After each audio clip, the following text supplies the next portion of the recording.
জামাত ক্ষমতায় আসলে কওমি মাদ্রাসা থেকে যারা পাশ করে বের হয়েছেন তাদেরকে মসজিদ এবং মেহরাব থেকে বিদায় করে দেওয়া হবে।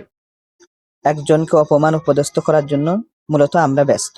আল্লাহ তাআলা যাকে সম্মানিত করে তাকে আমরা কিভাবে অপমান ও পদস্থ করব? পুরো ভিডিওটা আপনারা আগে শুনুন, তিনি মূলত কি বলছেন। ভয় দেখানো হয় জামাত ক্ষমতায় আসলে কওমি মাদ্রাসা থেকে যারা পাশ করে বের হয়েছেন তাদেরকে মসজিদ এবং মেহরাব থেকে বিদায় করে দেওয়া হবে। এরা মিথ্যাবাদী, এরা মিথ্যাবাদী। বলা হয় কওমি মাদ্রাসা বন্ধ করে দেওয়া হবে।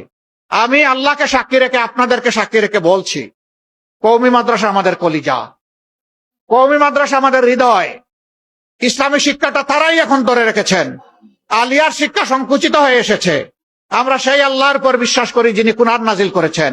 সেই কোরআনের অসংখ্য হাফিজ তৈরি হয় কওমি মাদ্রাসা থেকে। তারা আমাদের মাঝে লাগাতে চায়, বাঁধাতে চায়।